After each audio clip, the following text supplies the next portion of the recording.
Students इस lecture में हम बोज-आइंस्टाइन कंडेंसेशन के बारे में के फिनोमेना के बारे में हम पढ़ेंगे।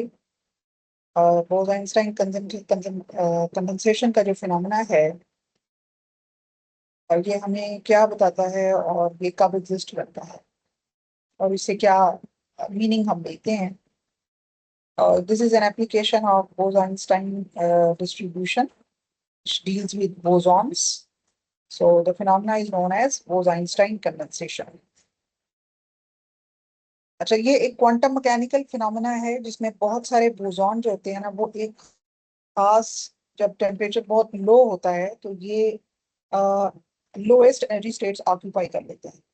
नॉर्मली ये होता है कि जब हाई टेम्परेचर होता है तो उसके ऊपर पार्टिकल्स में बहुत सारी एनर्जी स्टेट्स में डिस्ट्रीब्यूटेड होते हैं, जबकि लो टेम्परेचर में जो थर्मल एनर्जी है वो इतनी कम हो जाती है कि पार्टिकल्स जो हैं उनका एक्साइटेड रहना तकरीबन नामुमकिन हो जाता है और एक बहुत बड़ी तादाद जो है वो बोसॉन्स की वो ग्राउंड स्टेट में फॉल कर जाती है। इस फिनोमेना को जो है वो हम बोस आइंस्टाइन कंडेंसेशन का नाम देते हैं और एब्रिविएशन में इसको BE we call it as BEC। ये बहुत इंपॉर्टेंट फिनोमेना है और अक्सर जो है वो हम किसी भी पार्टिकल का, किसी भी इस किस्म के इन्वायरमेंट का जो कि बोसॉन्स पर मुश्तमिल होता है उसके सरफेस बिहेवियर को देखने के लिए बाज़ औक़ात उसको कंडेंस कर दिया जाता है, यानी उसको एक खास टेम्परेचर से बिलो उसका टेम्परेचर ले जाते हैं। उसके बाद ये होता है कि तमाम जो ऑलमोस्ट या मैक्सिमम नंबर ऑफ जो बोसॉन्स है वो लोअर एनर्जी स्टेट में चले जाते हैं। उनका जो वेव बिहेवियर है वो एक सरफेस वेव की शक्ल इख्तियार कर लेता है, यानी कि एक जो जो फिनोमेना हम एटॉमिक लेवल या माइक्रोस्कोपिक लेवल के ऊपर देख रहे हैं वो फिनोमेना हम सरफेस लेवल पर देखने लग जाते हैं। इससे हमें जो है ना उसकी वेव बिहेवियर को ऑब्जर्व करने में आसानी रहती है। इसलिए अ, बहुत सी लेबोरेटरीज में जहाँ पर क्वांटम मैकेनिकल एक्सपेरिमेंटेशन लेवल पर एक्सपेरिमेंटेशन की जाती है और मुख्तलिफ किस्म के सिस्टम्स के क्वांटम मैकेनिकल बिहेवियर को अंडरस्टैंड करने की कोशिश की जाती है, तो समटाइम्स उनको बोज आइंस्टाइन कंडेंसेशन के जरिए स्टडी किया जाता है, यानी कि उस सिस्टम को का टेम्परेचर बहुत कम कर दिया जाता है और तमाम बोसॉन जो हैं वो एक ग्राउंड स्टेट में चले जाते हैं और फिर उनका जो वेव फिनोमेना है उसको ऑब्जर्व करना आसान हो जाता है, क्योंकि वो तमाम जो है वो एक सुपरपोज्ड वेव जो है उस उसको उसकी फॉर्म जो है ना वो अडॉप्ट कर लेते हैं। तो फिनोमेना ये है कि क्रिटिकल टेम्परेचर, एक खास टेम्परेचर जो भी किसी भी सिस्टम का हो सकता है उसको क्रिटिकल टेम्परेचर कहेंगे, और उस टेम्परेचर से नीचे जो है ना वो आ, एक बड़ी तादाद जो बोसॉन्स की है वो लोअर एनर्जी स्टेट में चली जाएगी। तो इसमें दो चीजें इंपॉर्टेंट हैं। एक तो ये कि हमें ये पता होना चाहिए कि वो क्रिटिकल टेम्परेचर जो है किसी खास सिस्टम का वो क्या है, और जाहिर है जब उससे नीचे लेके जाएंगे तो तब बोस आइंस्टाइन कंडेंसेशन का फिनोमेना अकर करेगा। इसी तरह से दूसरा इंपॉर्टेंट पैरामीटर हमारे लिए ये हो सकता है कि उस वक्त जब आप बोस आइंस्टाइन कंडेंसेशन के फिनोमेना को एक्सिक्यूट कर रहे हैं उस वक्त वो एन नॉट, यानी कि जो पार्टिकल्स की जो नंबर है वो कितने पार्टिकल्स जो हैं वो उस पर्टिकुलर लोअर एनर्जी स्टेट के अंदर है, तो ये दो जो है ना ये सबसे इंपॉर्टेंट पैरामीटर होते हैं। इनको हम डिराइव, इनके लिए we need some mathematical expressions to determine them, और ये देखने के लिए कि ये किन चीजों पर, किन पैरामीटर्स पर डिपेंड करती हैं। तो ऐसा करते हैं कि सबसे पहले हम जो है वो ये जानने की कोशिश करते हैं कि जो एन नॉट बोसॉन्स की जो तादाद है वो कितनी होगी जब आप उसको बोस आइंस्टाइन कंडेंसेशन का फिनोमेना जो है उस वो जब वो फिनोमेना अकर कर रहा होगा उस वक्त कितने पार्टिकल्स जो हैं, कितने बोसॉन्स जो हैं वो लोएस्ट एनर्जी स्टेट के अंदर या ग्राउंड एनर्जी स्टेट के अंदर चले जाएंगे। ठीक है, तो let's derive an expression for this. तो अगर हम एक यानी कि आप यूं कह लें कि एक सिस्टम है जिसको हम बोसॉन्स की गैस, we consider it a boson gas, it can be a photon gas और any other kind of a boson gas, right. और हम हमें ये पता है कि उसके अंदर सपोज उस पूरी गैस के अंदर जो है ना एन पार्टिकल्स है, तो उसके अंदर जो है जो पार्टिकल्स जो हैं वो जब वो आइंस्टाइन कंडेंसेशन का फिनोमेना हो रहा होता है उस वक्त एन नॉट पार्टिकल्स जो हैं वो लोएस्ट एनर्जी स्टेट के अंदर हैं और जो हैं एन ई यानी जो पार्टिकल बाकी बचे हैं वो डेफिनेटली एक्साइटेड स्टेट के अंदर हैं। तो ये जो है ये आपके लोएस्ट एनर्जी स्टेट में है। और ये जो एन ई है ये आपके जो है ना ये एक्साइटेड स्टेट के अंदर मौजूद है।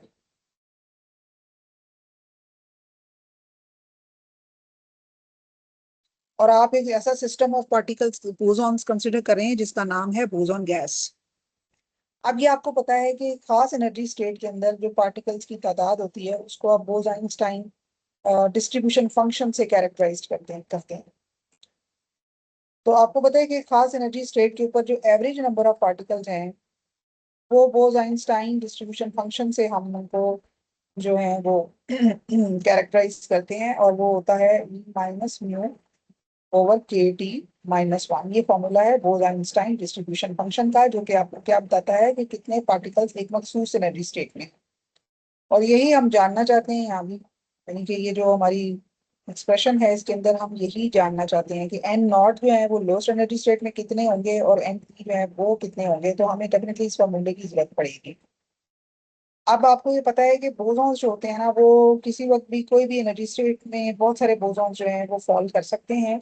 इसलिए हमें उनके केमिकल पोटेंशियल को डिटरमिन करने की जरूरत नहीं होती है। और इसलिए जो केमिकल पोटेंशियल है वो टर्म यहाँ पे जीरो कर दी जाती है। और जो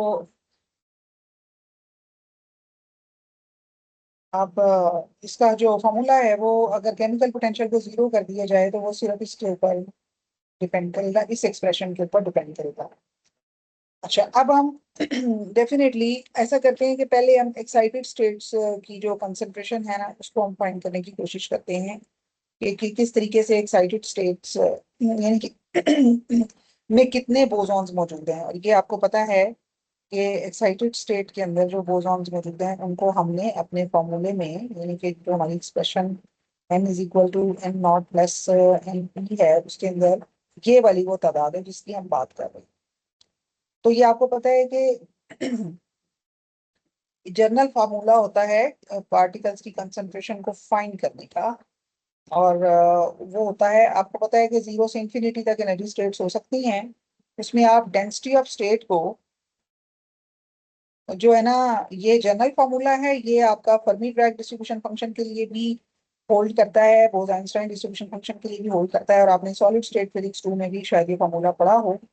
तो ये जनरल फार्मूला है, यानी कि उसके अंदर आपने क्या करना है कि जो डेंसिटी ऑफ स्टेट यानी कि टोटल क्वांटम स्टेट्स जो वहां मौजूद हैं उसको डेंसिटी ऑफ स्टेट कह देंगे हम।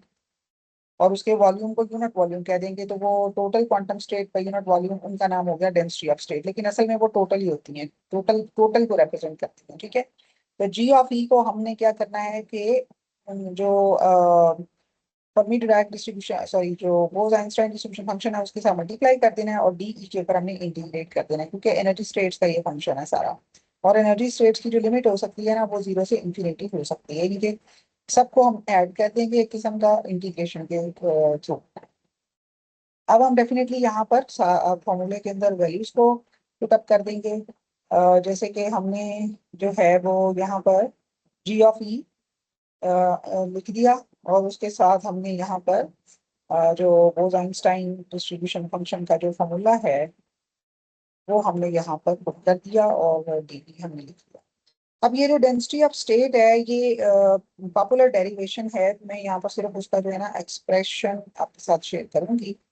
तो डेंसिटी ऑफ स्टेट जो निकाली जाती है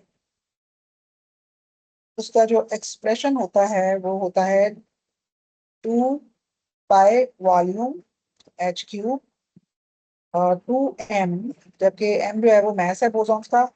E और E जो है वो मखसूस एनर्जी स्टेट है यानी कि जिसकी बात हो रही है।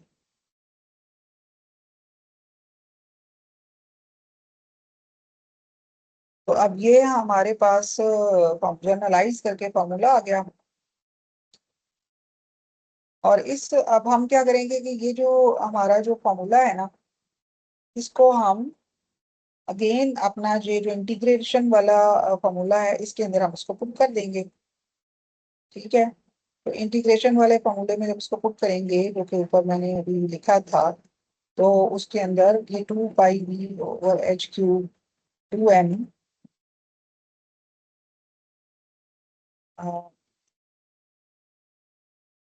और ये जो ई वाली टर्म है ना ये अंदर चली जाएगी, और यहाँ पर आ जाएगा e/kt-1 ई 0 से इंफिनिटी। चलो, ये जो डेंसिटी ऑफ स्टेट की एक्सप्रेशन है, इसको इसकी डेरिवेशन को मैंने यहाँ पे शामिल नहीं किया क्योंकि हम ये पहले भी इसको बहुत दफा डिस्कस कर चुके हैं। But I will share its derivation on paper with you, ताकि आपकी अंडरस्टैंडिंग के लिए ऑन रिकॉर्ड वो आपके पास रहे। तो यहाँ पे हम इसका सिर्फ जो है ना एक्सप्रेशन को यूज कर रहे हैं। ओके, तो अब इसको सिंप्लीफाई करने के लिए हमने ये इंटीग्रल सॉल्व करना है। तो इस इंटीग्रल के लिए हम ऐसा करते हैं कि e/kt को x, हम वी कॉल इट x, और यहाँ से हम x की जो वैल्यू है उसको हम यहाँ से हम एनर्जी की वैल्यू फाइंड कर सकते हैं, और that value can be written as kTx। और यहाँ से हम dE की value in terms of x लिख सकते हैं, विच वुड बी kTex। और ऑब्वियसली जो e1/2 होगी, वो होगी kt1/2 x 1/2। अब ये सारी वैल्यू जो हैं इनको हम इस इंटीग्रल के अंदर प्लग इन कर देते हैं।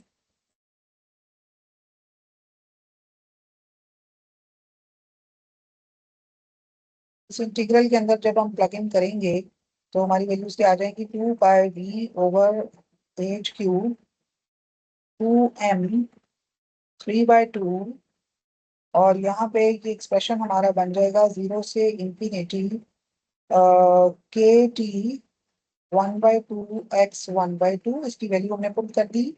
इसी तरह से इसको लिख दिया ex1, और इसको हमने लिख दिया kt/x, kt/dx। तो ये इंटीग्रेशन ऑफ x के ऊपर हो रही है। अब जो इसमें कांस्टेंट्स बने हुए हैं ना वो सारे हम उनको बाहर ले आएंगे, ऑल द कांस्टेंट्स।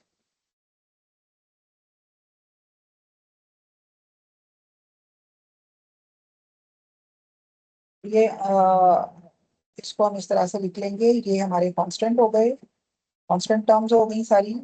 के टी जो है ये रेज टू दी पावर 3/2 बनकर बाहर आ जाएगा, और our integral will be simply only on x. It will be x raise to the power 1/2 e of x - 1 into d x. अब ये एक स्टैंडर्ड इंटीग्रल होता है, स्टैंडर्ड इंटीग्रल मतलब इसकी एक वो खास वैल्यू होती है, और हम डायरेक्ट वो वैल्यूज यहाँ पर यानी कि यूज कर लेंगे।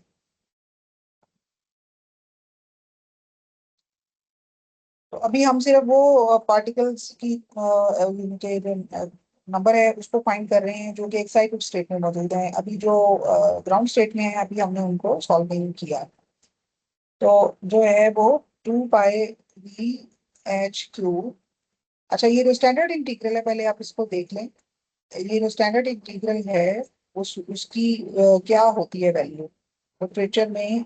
उसकी वैल्यू होती है गैमा फंक्शन 3/2, और इसके साथ it is this one, right. ये दोनों फंक्शन है, फंक्शंस होते हैं, और इनमें से ये जो फंक्शन है पहला वाला, इसका आंसर होता है पाई √π/2, और इसका आंसर होता है यहाँ पे 2 6 1 2, यानी कि ये जो एक्सप्रेशन आ रही है, ठीक है। तो इसका मतलब है कि ये आपका ये प्रोडक्ट बन गया, ठीक है। तो सिंपली आपने क्या करना है कि यहाँ पर इंटीग्रल की जो वैल्यू है ये आपने यहाँ पर पुट कर दी, 2.612।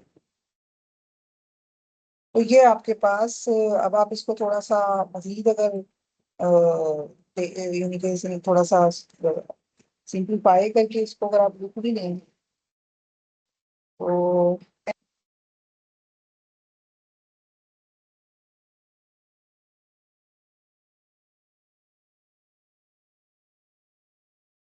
तो यहाँ पे एक √π नजर आ रहा है, इधर एक पाई नजर आ रहा है। तो इट मीन्स कि ये आंसर इसका आ जाएगा, इसको थोड़ा सा सिंप्लीफाई अगर करें ना तो ये आंसर आ जाएगा 2π m/kt/h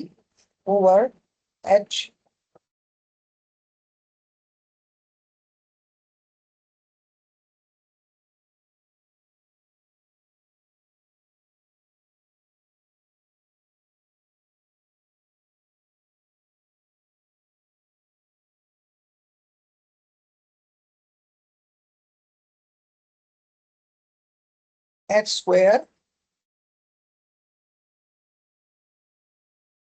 3/2, इसको आप सिंप्लीफाई करके देखिएगा तो ये इस तरह से बन जाएगा। ठीक है, ये आपके पास आ गया n। अच्छा, अब हम अगर ये हमारा जो टेम्परेचर है ना, इसके ऊपर ये डिपेंड कर रहा है, बाकी सारी क्वांटिटीज इसके अंदर जो है वो कांस्टेंट है। तो अब टेम्परेचर की दो कंडीशन हो सकती हैं। एक कंडीशन ये है कि टी जो है ना वो टेम्परेचर से, यानी कि क्रिटिकल टेम्परेचर, एक खास क्रिटिकल टेम्परेचर है, तो उससे ये कम है टी, जो कि बोज आइंस्टाइन कंडेंसेशन का फिनोमेना आकर करेगा ना, जब आप क्रिटिकल टेम्परेचर से कम इसको करेंगे। तो ये जो है वो हर सिस्टम का डिफरेंट होता है क्रिटिकल टेम्परेचर, राइट। तो अब इस एक्सप्रेशन के अंदर आप सिंपली इसका नाम, इस एक्सप्रेशन का नाम टी रख दें। ठीक है ना, तो ये मैं रीराइट करती हूँ एक्सप्रेशन 2 πm के टी, यानी कि कोई भी टेम्परेचर है बट वो क्रिटिकल टेम्परेचर से कम है। इसी तरह दूसरी कंडीशन ये हो सकती है कि at T is equal to T C, यानी कि जब क्रिटिकल टेम्परेचर खुद, यानी कि वैल्यू क्रिटिकल टेम्परेचर के बराबर है टेम्परेचर की, तो उस वक्त ये जो होगा एक्सप्रेशन होगी, लेट्स कॉल इट एन। तो ये आ जाएगा,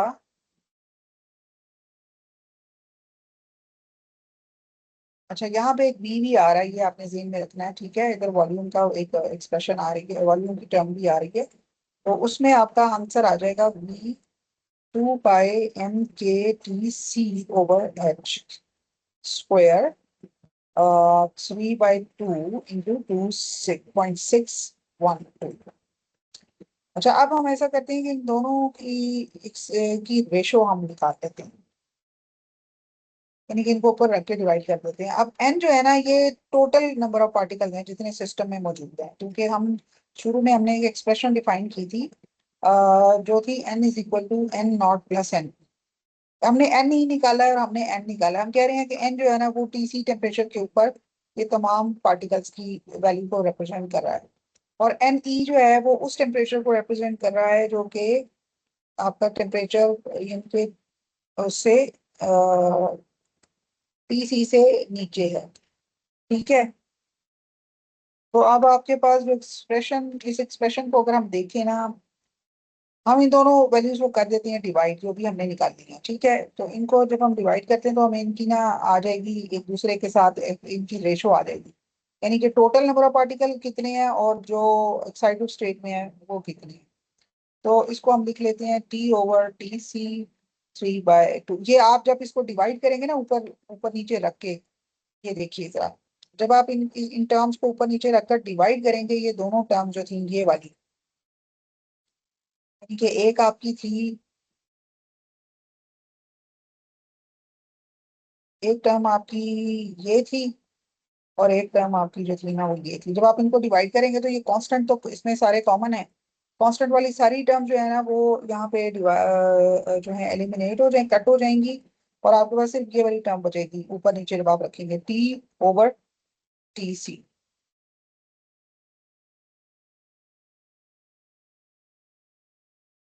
तो ये सिंप्लीफाई हो जाएगा। अब हम ना, यानी कि इट मीन्स कि ये बेसिकली टेम्परेचर के ऊपर डिपेंड करती है वैल्यू। तो इसको हम देख लेते हैं। चलो,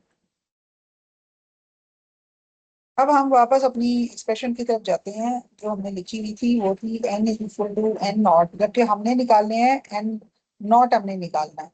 तो हम क्या करते हैं कि इसको थोड़ा सा शफल कर लेते हैं, यानी कि एन नॉट जो है वो, उसको हम जो हमने फाइंड करनी है ना उसको हम एक साइड पे लिख लेते हैं, और बाकी को हम रीअरेंज कर लेते हैं इसको, तो ये ऐसे आ जाएगी। उसके बाद हम क्या करते हैं कि we will divide every term with N. जब ये हमारे पास आएगी तो इधर आ जाएगा एन नॉट ओवर एन, यहाँ पे आ जाएगा 1, और यहाँ पे आ जाएगा एन ई ओवर एन। अब ये हमने एन ई ओवर एन निकाला हुआ है, so we will put the value over here.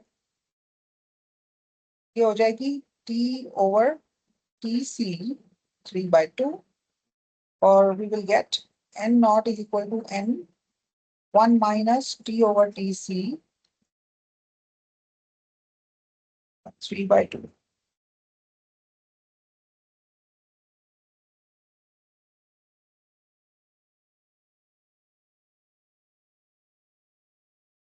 तो ये वो फ्रैक्शन है पार्टिकल्स की जो जब हम टेम्परेचर बोसॉन आइंस्टाइन कंडेंसेशन के मुताबिक जो है वो क्रिटिकल टेम्परेचर से नीचे लेके जाएंगे, तो ये जो तादाद है बोसॉन्स की वो लोअर एनर्जी स्टेट ऑक्यूपाई कर लेगी। और कंडेंसेशन के फिनोमेना के मुताबिक all the waves will be superposed and you will be observing a one single wave present in the ground state। तो ये तो हमने निकाल लिया N naught. Now our second concern is कि वो क्रिटिकल टेम्परेचर की वैल्यू क्या है, मतलब किसी भी सिस्टम के लिए अगर हमें ये फाइंड करना हो तो ये कैसे हम फाइंड करेंगे। We need a mathematical expression for this. तो this is our second derivation. तो this is what we want to find. इसके लिए क्रिटिकल टेम्परेचर पर जब कोई भी चीज होती है ना, यानी कोई भी सिस्टम जब तक T equal to T C पर होता है ना, उस वक्त कोई यानी कि ये आपकी जो ये ग्राउंड स्टेट पार्टिकल्स है ना, ये नहीं होते। ठीक है। जब ये नहीं होते तो आपके तमाम जो पार्टिकल्स हैं ये एक्साइटेड स्टेट में होते हैं। ठीक है। अब अब हम क्रिटिकल टेम्परेचर फाइंड करना चाहते हैं। तो क्रिटिकल टेम्परेचर के अंदर what shall we get. Simple N की जो एक्सप्रेशन हमने अभी फाइंड की थी ना, वही हमारी एक्सप्रेशन हो। और वो ये थी। और यहाँ पे एक कांस्टेंट आ रहा था, ये वाला। ओके। अब हम क्या करते हैं कि let's call it, let's divide it, यानी कि एन ओवर बी कर लेते हैं और यहाँ पर ये सारी टर्म आ जाएगी बाकी जो भी आ रही है। ठीक है। All right, we call it N. और एन जो है वो हो जाएगा 2 pi m k t further. और टेम्परेचर हो जाएगा Tc। ठीक है। h² 3/2 2.612। अच्छा, अब हमने क्या करना है कि we need to find Tc। तो Tc जो है, यानी कि हम इसके अंदर n की बजाय नंबर डेंसिटी की बात कर रहे हैं, यानी कि number of particles per unit volume. ठीक है। अच्छा, अब हमने Tc के लिए फाइंड करना है, तो हम Tc को एक तरफ ले जाएंगे, जैसे ये इस तरह हो गया, और जो बाकी टर्म्स हैं वो हमारी ऑब्वियसली अकॉर्डिंगली हो जाएंगी। तो ये दूसरी तरफ जाकर ये टर्म रेसिप्रोकेट कर जाएगी, और this would be 2/3 into n, क्योंकि ये लेफ्ट साइड पे चली गई है टर्म। और ये 2.612 भी दूसरी तरफ जाकर ये भी डिवाइड हो जाएगा। ठीक है। ओके। अब हम वी नीड क्रिटिकल टेम्परेचर, तो हम इसका एक्सपोनेंट दूसरी तरफ ले जाएंगे। That would be Tc equal to h² over 2 pi m k 2/3 into 3/2 n over 2.612 raise to the power 2/3। तो ये आपको पता है कि all that is cancelled out, and we get the expression for the critical temperature, and what that expression is, it is Tc is equal to h² over 2 pi m k n over 2.612 raised to the power 2/3। Now this is the expression for critical temperature for any system। इसका मतलब है कि आप कोई भी अगर बोसोनिक system की बात कर रहे हैं तो उसमें एक तो आपको बोसॉन्स पार्टिकल पता होने चाहिए वो कौन से हैं, क्योंकि फोटॉन्स के अलावा भी बहुत सारे होते हैं। तो उनका मैथ पता होना चाहिए आपको, उनकी नंबर डेंसिटी उस पर्टिकुलर सिस्टम के अंदर पता होनी चाहिए। बाकी सारी वैल्यूज आप पुटअप करेंगे तो आप उस सिस्टम का क्रिटिकल टेम्परेचर फाइंड कर लेंगे। उससे आप बिलो लेके जाएंगे ना टेम्परेचर, तो बोस आइंस्टाइन कंडेंसेशन का फिनोमेना ऑब्जर्व होगा। लेबोरेटरी में क्वांटम मैकेनिकल बिहेवियर को ऑब्जर्व करने के लिए इस किस्म के सिस्टम्स को कंडेंस कर दिया जाता है, उनको ठंडा कर दिया जाता है। कोल्ड सिस्टम, यानी कि आपका एक किस्म का उसको आप ले जाते हैं एनवायरनमेंट के अंदर जो कि क्रिटिकल टेम्परेचर से कम होता है। उससे क्या होता है कि सारे बोसॉन्स जो है ना वो almost they sit in the ground state, और उनकी तमाम जो वेव्स है ऑब्वियसली सारी सुपरपोज कर जाएंगी, और एक बड़ी सी वेव यानी कि macroscopic level wave will be observed. तो साइंटिस्ट क्या करते हैं, एक्सपेरिमेंटलिस्ट जो क्वांटम मैकेनिकल फिनोमेना ऑब्जर्व करने वाली लेबोरेटरीज होती हैं, वहां पर बोस आइंस्टाइन कंडेंसेशन के थ्रू पार्टिकल्स का behaviour, quantum mechanical behaviour observe करते हैं, उनको उस टेम्परेचर पर ले जाकर। तो ये फिनोमेना था बोस-आइंस्टाइन कंडेंसेशन का।